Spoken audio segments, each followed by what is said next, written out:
Good afternoon, everyone. I hope everyone had a nice lunch. So thank you for coming to this session. My name's David Quilty from the Guild, and I'm pleased to be introducing this session and our speaker. So as you can see on the screen, the title of this business session is "Are your competitors using technology more effectively than you?" So it's very much about the effective use of technology to the benefit of your pharmacy and your patients. And we're pleased today to have the CEO of MedAdvisor, Robert Reid, as our speaker. So Robert probably doesn't need too much introduction for many of you, but I'll just quickly tell you a little bit about him. Robert comes from a diverse commercial background covering strategy consulting, private equity, as well as senior management positions in both medium and large companies. Prior to joining MedAdvisor, Robert was Managing Director of the Australian private equity arm of Herbert Management Corporation, and before this he was the Director of Commercial Strategy and Operations at GSK.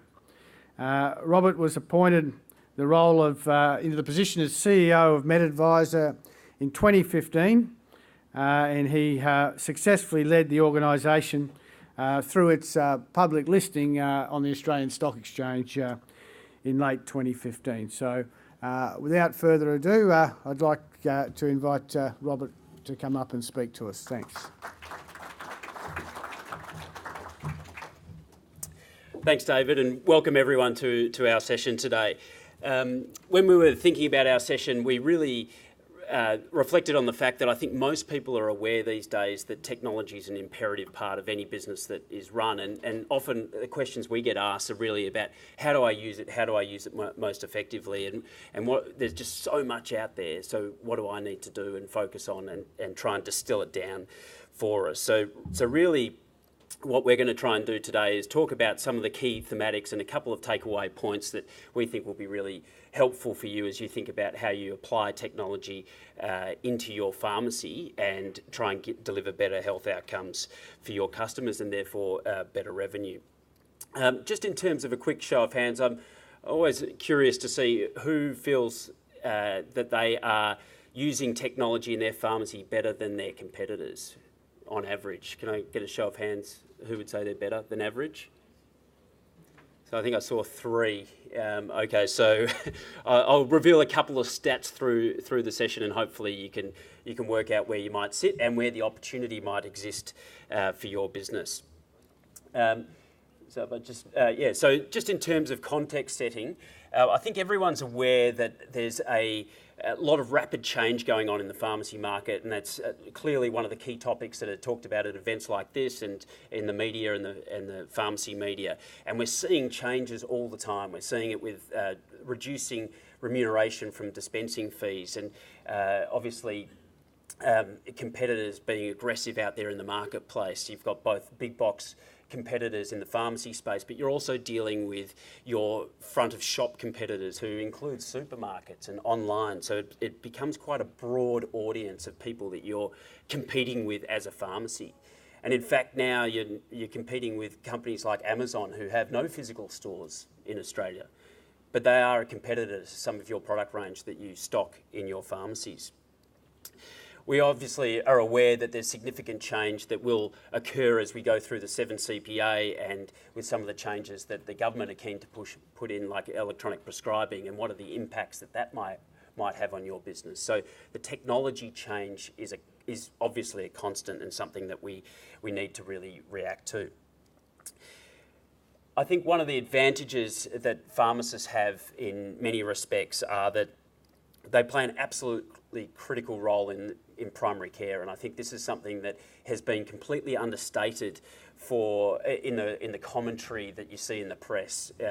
It's a wonderful place for access to basic primary care, and as David and the Guild often advocate, there's patients visit 14 or 15 times a year to their local pharmacists, and pharmacists are ranked as one of the most trusted practitioners or vocations or professionals in Australia. So from a place of access and from a place of trust is a really strong foundation to build a business. On top of that, most pharmacists also identify themselves as healthcare practitioners. So this opportunity to be a convenient access point for healthcare delivery and primary healthcare delivery at MedAdvisor, we think is a really important place for the industry to be focusing on, and for your business to really be thinking about how do you transition to. And the Guild and others will be advocating on many occasions to broaden the scope of practice so that you can deliver more services inside your pharmacy and make more money out of those services, and help more patients. But in order to do that, you're going to need to get some fundamentals right. We know that the pharmacy employment market can be challenging, and the pharmacy workflow is very busy. It's often coming at peak times of the day. It's intense. There's a lot of stuff that goes on behind the scenes that patients don't see, or in some cases don't necessarily value. We hear a lot from pharmacists that they feel underpaid as an employee pharmacist, that I'm not getting enough for what I have to deal with on a daily basis. And so when I'm feeling like that, how do I engage with my customers? And that's certainly something that is a consideration for the industry. And so we believe that there are a number of things that we can, as an industry, help to smooth out some of that demand and help attack some of the challenges that do exist in that context. Because they are the face of your business. Pharmacists are the face of your successful business. If you get that right, and pharmacists engaging really well with your patients, the loyalty that you're going to engender from those customers, I think, will really step up. And what we know is that consumers are looking for you as pharmacists to do that. They're actually wanting you to lead that conversation about health and help with the initial diagnosis and screening and pointing them in the right direction. And what we see through our MedAdvisor cohort is that the pharmacists that are doing that on a consistent basis are not only being able to identify more issues with their patients, but they're selling more, they're delivering more services than the average. And what we see is about a 25% increase in both services and add-on scripts. So how can you use technology to help that? What are the things that you can start to do to lay a base and a foundation for you? What we're going to talk to today is really about leveraging the technology to replace or reduce some of the menial tasks and pressures that you're seeing on a daily basis. I was just mentioning to David before, as we were talking, that there are a number of pharmacies that we know of who have either Guildcare or MedAdvisor who still use paper forms for meds checks. So you just think, how does that happen? The technology sits there, but it's not being used. And how can you make sure that you're getting the efficiencies through the business in order to deliver more services? Because if it's too hard, if there's too much friction in it, it's not going to get done. And I think that's something that is an important takeaway. By leveraging the technology and reducing some of those either those menial tasks or that manual task that you're doing, you're also you're giving yourself time back, and that's time back that you can spend with your patients to focus on health awareness or driving more services. And I think the other part of our conversation today will really be about leveraging data within your business to drive more services style business as well for your customer base. So I think the other point for me to make is that technology that exists today to help has been around in many cases for 8-10 years. So it's not something necessarily that's new. It might be something as simple as an SMS reminder service that's been in the market for circa 10 years. Yet we see some of the best pharmacy groups have on average about 25 times more patients on an SMS reminder service than the national average. So that execution is key. And I think that's probably one of the key takeouts for us, and really trying to make that point clear, is that it's not necessarily just simply about having the platform available to you. It's about how you use it. And there are 3 specific steps that we want to talk about today and go into a little bit more detail. And the first is batch processing. So being able to use and smooth out the workflow that's coming into your business. That you can leverage the data that exists within your dispense system or your business already to provide better and more tailored services to your customers. And that by doing that, those first 2 steps, you'll also have more time to deliver some of these value-added services, or even just relationship improvements with your existing customer base. And that's essentially what we'll talk about. One of the things that, just in terms of data that we can share, is that on average, MedAdvisor pharmacies have about 400 patients on a reminder service, whether that be app or SMS. So that's about the average. So if you've got more than that, you're better than average for those 3 people who put their hand up, and there might be more that have others. And the best pharmacies in our network average about 25% of their total patient pool on a reminder service, but we've seen some up in the 40s and above. Scripts dispensed in the last week were dispensed to people on a reminder service, MedAdvisor, namely, in our case. All right, so empower customers to enable batch script processing. So effectively, what are we talking about here? And this is this routine menial task concept that I've referred to at the front. And probably the best analogy that I could find when thinking about this is the banking sector. And it's not that long ago we all had to queue up in front of a teller to get our passbook stamped and get our balance and do everything manually.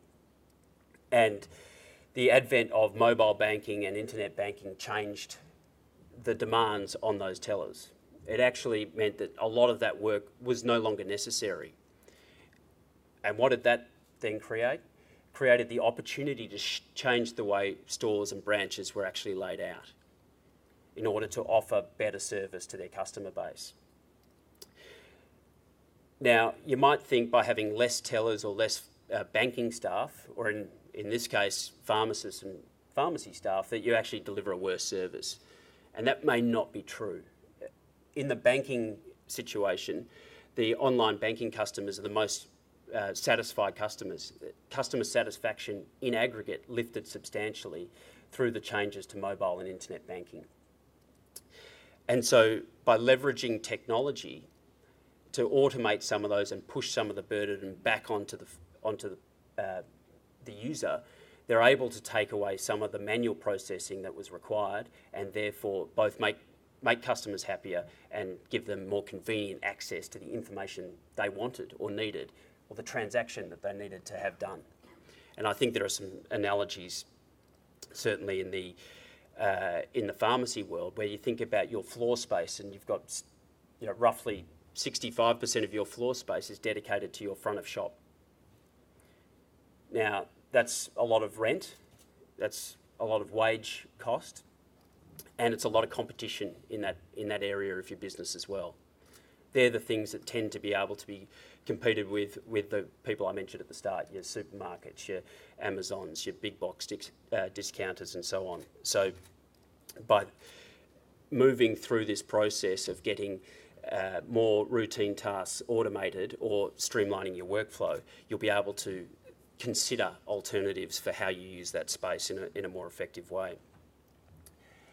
So some of the data that we've seen is quite interesting, to say the least. Glenn Guilfoyle, who many of you know of from The Next Level, calculates that for pharmacies that are doing about 300 scripts a day or 100,000 scripts a year, that every week there's about 78 hours where scripts have been taken in by a pharmacist and then are left waiting or not being processed because a pharmacist is on call, as he calls it.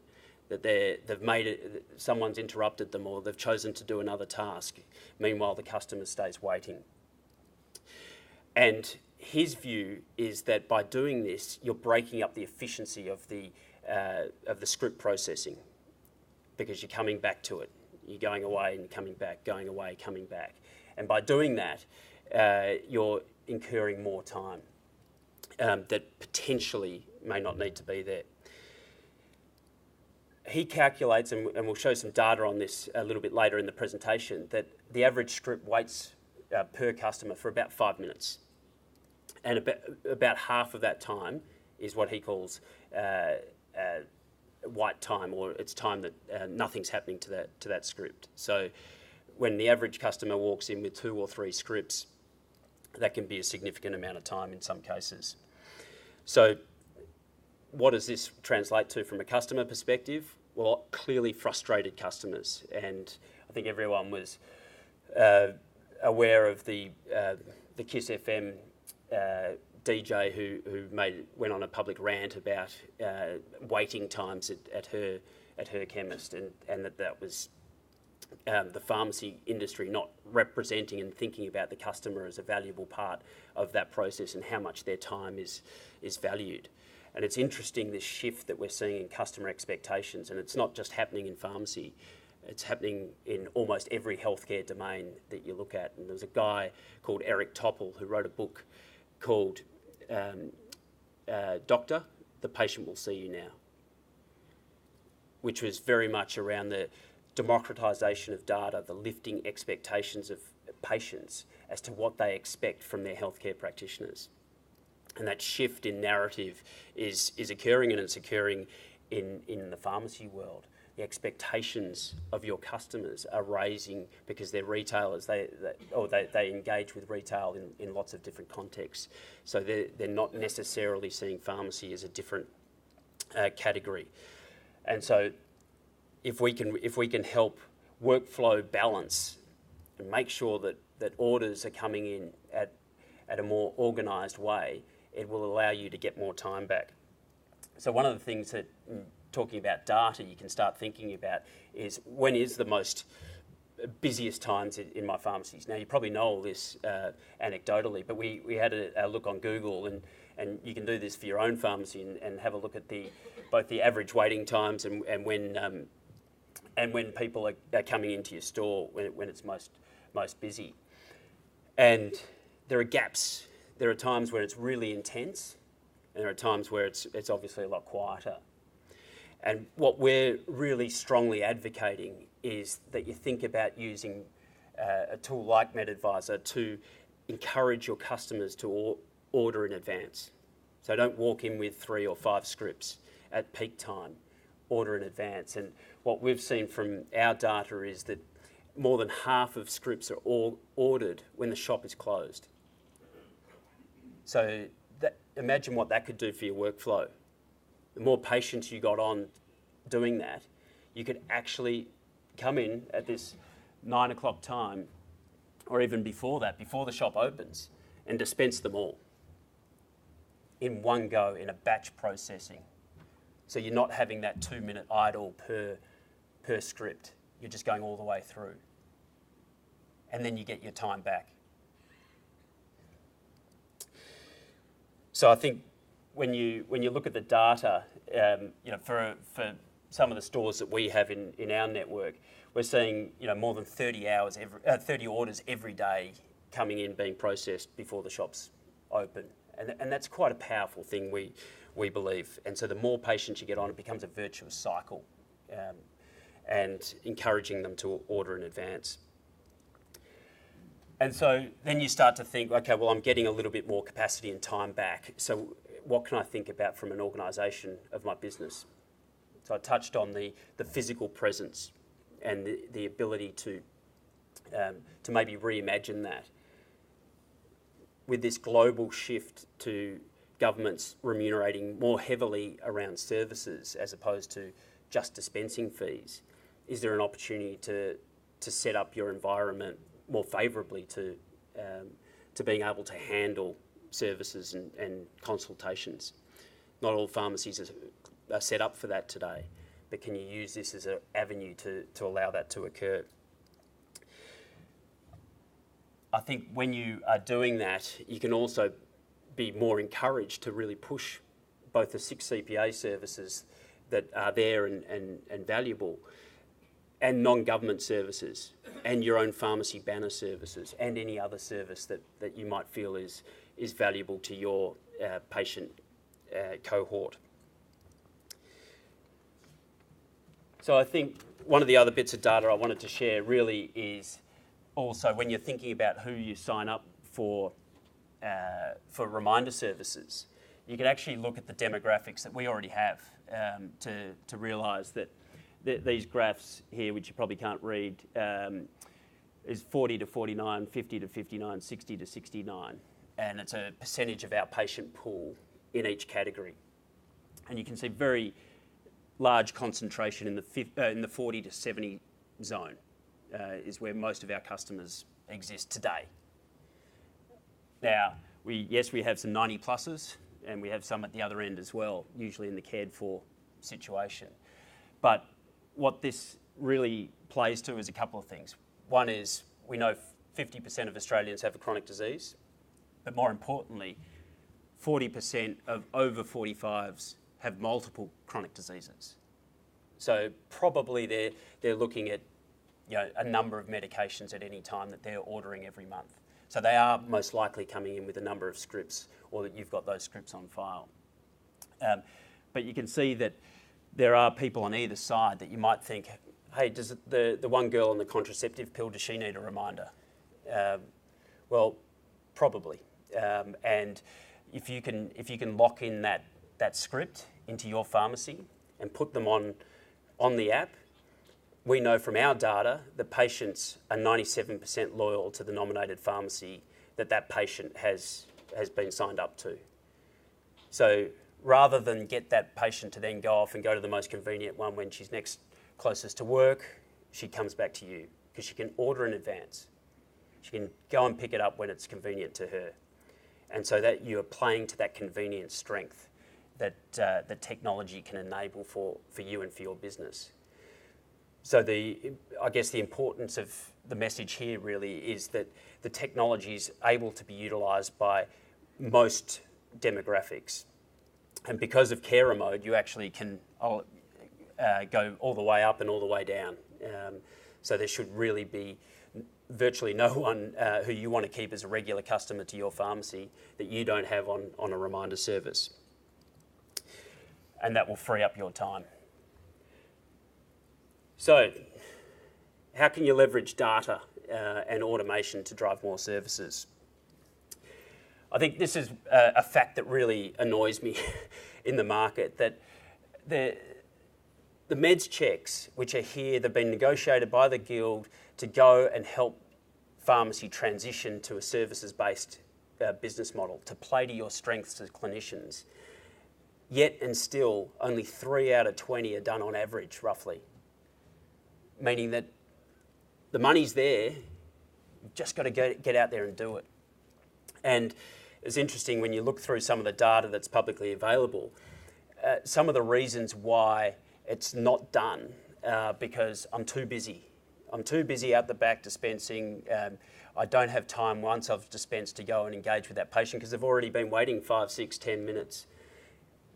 And I don't want to spend another 10 minutes talking to them about a meds check. So I let it go this time and I'll get back to it next time. And I think in one of the early trials, there's of pharmacies who put their hands up to trial meds checks in 2012. There was still a very small percentage, I think single-digit percentage of meds checks that were available that were actually claimed. So the frustration here for you as pharmacists must be, how do I get more meds checks? And my numbers suggest that there's 1.2 million patients a year who are eligible for a meds check who don't get one. And that's using the 20 cap as the key metric there. Now, talking to one of our pharmacy groups, they were saying, yeah, this 20 number, yeah, we know that, but our stores average 60 meds checks per month. And I said, well, why are you doing more than your cap? Because is that work wasted? Why are you doing that? And the response was, no, this is a critical service to my most valued customers. That I treat them like a VIP, and throughout our whole group, we focus on delivering meds checks whether we get paid for them or not, because those patients become more loyal and they become more trusted with us. So again, yes, the 20 is there. Yes, that's aspirational for some pharmacies to ascribe to, but it shouldn't be seen as necessarily the cap. You can make a business decision to do more to drive your business further. So personalising the experience in any retail context is becoming a much more important aspect of driving your business. And we're seeing even in online businesses solely, now Amazon are having 34% of their sales coming from personalised recommendations based on what you've most recently bought, based on what they deem you're going to be liking based on your consumer behaviour. And now they've grown to 34% of their recommendations are coming from personalisation. And we strongly believe that the data that exists within your pharmacy can be leveraged to create those personal recommendations. Now, there are a number of data providers that are out there, as you well know, who can provide reporting and insights into your pharmacy. Of course, MedAdvisor has our own business insights tool that can be used to drill down and understand a little bit more about your business. But there is a wealth of data here. And what you can uncover is which areas of your business have the highest gaps in adherence. Which disease states, which medication types, where can I target this? And then if you can link your patients to that data so that you can stimulate demand for some of the services or offerings that you have, then you create a virtuous cycle. And what we see across our network of stores is that linking of a patient to your insight is pretty poor. So you would imagine that, well, certainly in a case like Amazon, they have 100% of their customers' digital contact details. Every single customer of theirs, they've got their details. But across the pharmacy market, we see about 10% of your patient base where there's digital contact detail. So it's kind of fighting a little bit with one hand behind your back, because you need to wait until that patient comes into your store to talk to them again, or you can write them a letter based on the address that you've got. But if you want to promote something, you're again left to leveraging the space that you've got in your catalogues and your front of shop opportunities. But if you've got their digital contact details, you can be more proactive about the services that can be provided to them, obviously with a careful view as to how you use that. So the technology is there to link it, and what we've tried to do in the way that we've approached this problem is to put what we call the Health Services Hub together, which effectively identifies the patients that you have in your dispense database that are eligible for particular services. And that might be meds checks or 6 CPA programs, and allow you to focus on the ones that are going to be best for your business. And not only just say, hey, we've got a lot of patients that are eligible for inhaler technique or whatever it might be, but really say, this is something I want to focus on, and next time I'm in, I want to offer this to, next time that patient's in, I want to offer it to people. And we try and enable that through the use of notifications when that patient's in there. But you can also, if the health services offer, where you've got consent from your patients, offer that service to the patient, and you can invite them via the app or SMS, so that you're not writing a letter, that you're not waiting for them to walk in, that you're being proactive about how you stimulate demand for your services in your business. And I think that's an opportunity to promote things all the way through to flu, or, through to meds checks once a year, and have the algorithms do the hard work for you. You don't have to think about it all the time. Let the algorithms do the hard work. You say, this is these are the patients that I want to be notified about it, and then be able to record and claim those professional services when you've done them, whether they're 6 CPA or manufacturer or other programs. And I think that point, as I mentioned at the start, the number of people that we come across who are still using paper to record their professional services just astounds me. Even when they've got Guild Care or MedAdvisor in there, they're still using paper, and you just think this is crazy. And it is about execution. So if you're not doing it, learn it. And the software providers that are in the market all have help desks, and they all will hold your hand through the process to make sure that you understand how to use the software. In many cases, there are videos and how-to and quick start guides and frequently asked questions that can allow you to do more effective utilisation of the platform that you pay for every month. I think one of the other areas that the data can help you is understand where the staffing needs to be optimised, because you can see dispense patterns and where the heat maps are and all that sort of stuff, which can inform business decisions into how you optimally staff your business, so you can handle the peaks that your business has. So clearly, stores that do this, and we're referencing our network here, but they can really drive more demand for professional service. And I think this is really an important part of what we want to create and make sure that you guys as pharmacists are really creating that stimulation of demand for professional services, so you can transition your business to absorb some of the changes that are occurring in the remuneration and how you've been remunerated in the past. We see about 3 times as many meds checks than the average, which is again is good, but it's still halfway there in terms of the cap. So there's still a good distance to travel before people are really doing this on a routine basis. One of the interesting stats we pulled out was that 71% of clinical interventions are recorded in under a minute through +1. So that's a really interesting statistic, that if this is easy, you'll do more of it. And that can drive your business as well. And we're not saying we're perfect by any stretch of the imagination. It's something that we want to keep improving and make easier and easier for you, so that you can get in there and deliver more. And obviously the claiming. The claiming can be a hard process, a difficult process. We hear stories of people spending a day a month doing their 6 CPA claiming, which just sounds horrific. So how can we and others streamline that in a more efficient way, so that you can build up this volume of services, but also then claim them really easily so you can get paid. Now the third, just keeping an eye on the time, the third opportunity is to really be proactive in your selling and your health counselling. And this data comes from Glenn Guilfoyle as well, from the Next Level. But as I mentioned at the start, you can see this bar here, this orange bar, more than half the time that the script is waiting, it's actually not being worked on. So that's certainly an area that needs to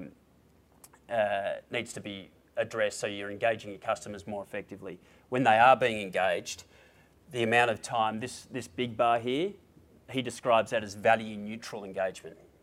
I'm not exactly sure how he defines value neutral, but I've got some ideas. And this area here is a little bit more of the proactive or the medicines counselling area. And what's interesting is when you look at the proactive health counselling or proactive solution selling, so that's kind of going slightly above the medicines piece, it's about 13 seconds on average. So again, it's not a lot of time that on average that people are investing into this. So we clearly think that if you can reorganise the way that the scripts are processed in the first place, getting that batch processing ready, as all those people come in at the peak time, here's your scripts, let me talk to you about some of the things that you should be aware of about either your medication or some of the services we offer, or other complementary add-ons to their basket that are going to help that patient. So I think that's a strong opportunity. I think, you know, I've kind of touched on this already, but really getting to that apex of the triangle is where you're pharmacist-led. You're down the front. You're engaging with your customers. You're helping them out, and that's going to drive loyalty, and it's certainly going to, we strongly believe, drive increased sales for your business. The pop-up opportunity, I think, is a real one. We find mixed engagement with pop-ups. So sometimes it's really well used, other times it's not, maybe with a locum pharmacist or people who aren't as aligned, maybe not using it as much, but they are there as a prompt to think about, is this person eligible for a particular service? So there are various programs that are run by manufacturers to engage people in pharmacy-led initiatives. And whether that's what we call a pharmacist intervention program, or a sign-up incentive, or whatever it might be, they're there because they've got a patient support program delivered via digital methodologies. Sign patients up to it, and we'll pay you money. And that's coming from the manufacturers. So I think those sort of areas are opportunities to build into that services. But again, they're easier to run the more patients you've got on the platform. So in summary, I think, you know, the key we feel is to really start at the basics, get people on the script reminder services, get them ordering in advance. That's going to give you back time. So if you can take back some of that 2 minutes of idle processing time and redeploy that to proactive counselling and engagement with that customer, you're actually not spending an extra minute in store, and you're doing your level of value add to that customer is huge. It's a big step up. One thing I didn't mention at the start was that we've recently been doing customer focus groups with patients, with MedAdvisor patients and non-MedAdvisor patients. And what we've found is that a large number of them were saying, I don't necessarily see a big difference between one pharmacy and the next. I go there, I get stuff dispensed, and then I'm gone. The older ones, they do see a bigger difference because they've got more complex conditions. And when we unpicked this a little bit, it was because they don't see the pharmacist. So they may have liked the girl at the desk or the pharmacy assistant. They may have liked some engagement, or it's convenient. It's close to home, it's close to work. And that was the reason why they'd chosen some pharmacies. And we think this is a really missed opportunity because there is so much great value that can be added through the pharmacy context that some customer pools are not valuing yet, and maybe not seeing enough of. So by getting more time back into your day, you'll be able to deliver more services that way. I think we strongly believe that the data that you've got can be repackaged and purposed to drive your business harder and faster, and make sure that you're delivering more valuable services to your customer base. And certainly, you know, use that time that you get back for proactive counselling. So that is the end of my presentation, and certainly like to thank you all. And I don't know whether we've got time for questions. One or two questions, because we've got 5 more minutes or so. Do we have any questions for Robert? There's one down the front, David. I'm not sure if we've got you got a mic or?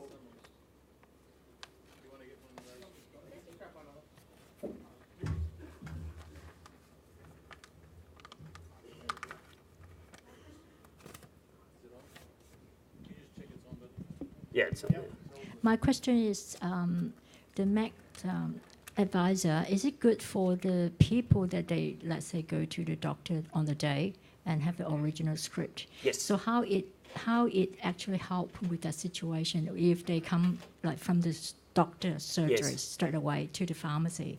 So how this program will help? It's a really good question, and something that we see is not that well used in our app. It's a tool we call Snap and Send. So basically, as you get your paper script, you take photo of it, and you send it off to your favourite pharmacy. And it comes into the Plus One console as a script with electronically, and then you walk in with a physical script as you go through. We also have a website called skipthequeue.com.au that allows anyone who's not a MedAdvisor pharmacy to take a photo of a script and select their pharmacy and send it straight to them. Excellent. Okay, well, unless there's another question, we might wrap up there. And thank you very much, Robert. Very informative. Thank you. Thanks.